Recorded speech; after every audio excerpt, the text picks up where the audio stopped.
Hi guys, welcome back. So in today's video I'm going to show you how I'm setting up a drip irrigation system in my front and rear garden. So my front garden, I've got all my containers with my edible kitchen garden vegetables and fruits and things, and in my rear garden I've got the living wall and my flower bed and my hanging baskets. So I'm going to be setting up a cheap drip irrigation system, not running off a timer, but one that you actually have to switch the faucet on and switch the faucet off when you're done, but to help reduce the workload of watering all the plants in the heat of summer. So I wish I'd had the foresight to set this up before the massive heat wave, but I'm setting it up now and it should last several years. So hopefully next time there's a heat wave I will be covered.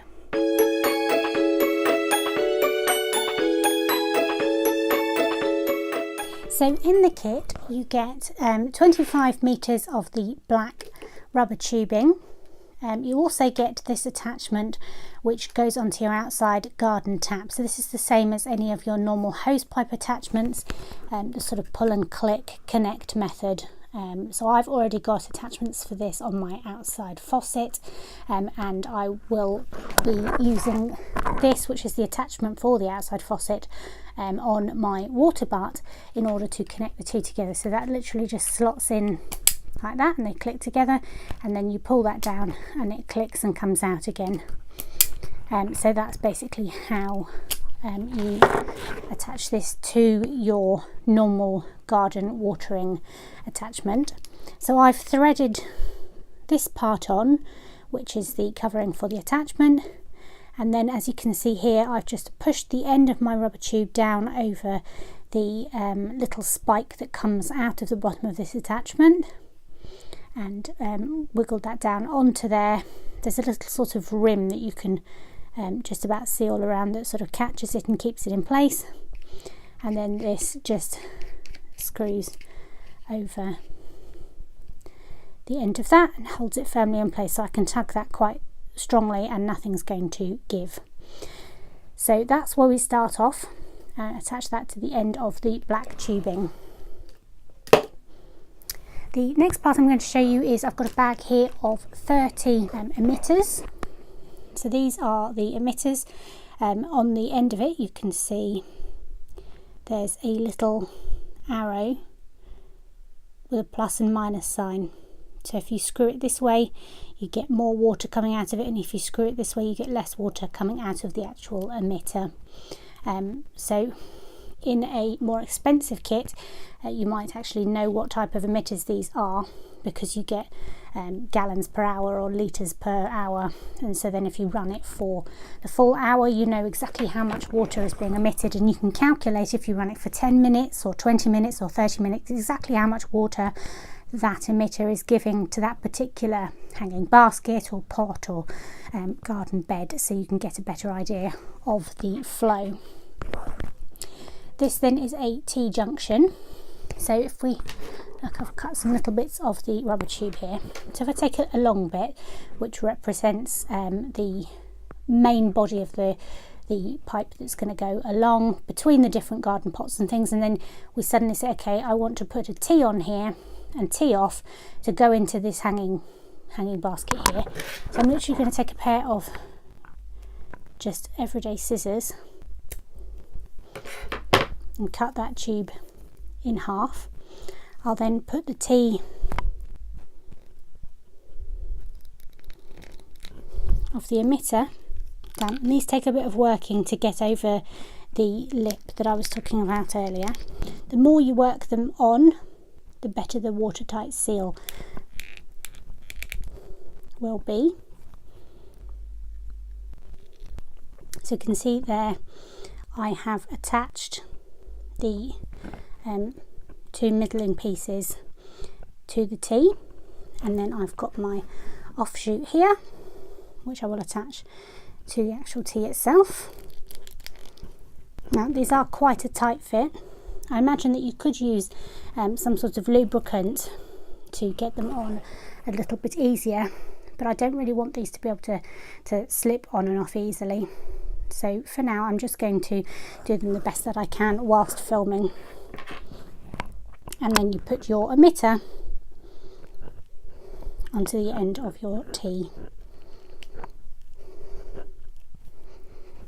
So the emitter would then sit down into your hanging basket, and this would go along the fence line. So you can use normal cable connectors that come with a little pin nail that you can tap into your fence if you're going along a garden fence line and hanging them into, say, hay rack type hanging baskets, ones that, you know, the half moon shape that actually hang off the fence itself.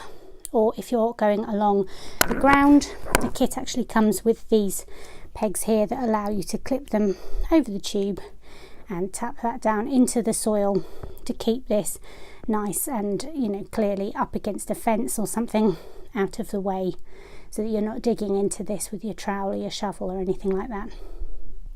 So that's it. You don't want these to be actually down in the soil. You want them to be sort of down touching the soil, towards the soil, but you don't want these little holes to get blocked up by gunk from the soil. You can obviously unscrew the end completely and wash these out, but as you can see, the tube here is all very thin, so the idea is to try and keep these as clear as possible. There is a limited shelf life on these. They should last multiple seasons, and you should only need to replace ones that actually, in areas that you have difficulty with, you shouldn't need to replace the whole system on a regular basis. But obviously, being out in the sun, in the freezing cold, in all weathers, in all things, all seasons, is going to endure some wear and tear, and you can expect to have to replace parts of this as and when they become dysfunctional and require replacing. So that's what we're going to do. I've got 2 kits here.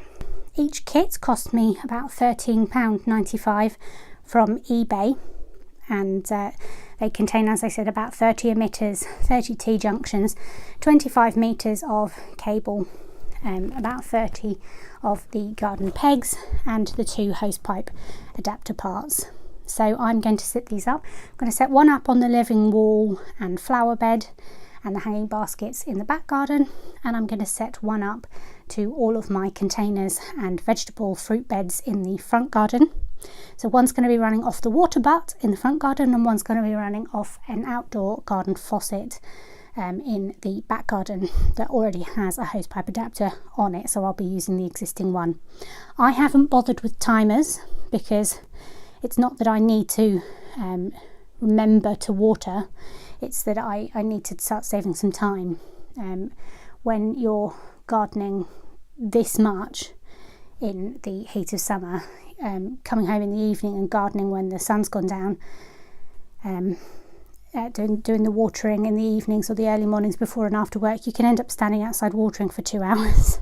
So it's important, even with a very small area, if you've got this many containers and things, to water, to get something like this set up. I really wish that I had got this set up before the heat wave and the drought, because that took a lot out of my containers, especially the ones out front in the south facing beds. But even though the rain's come now, it's still August, it's still warm, and this is going to last for a good number of years. So I'm going to get this all set up today, and then I will show you the sped up footage of me putting it all in place.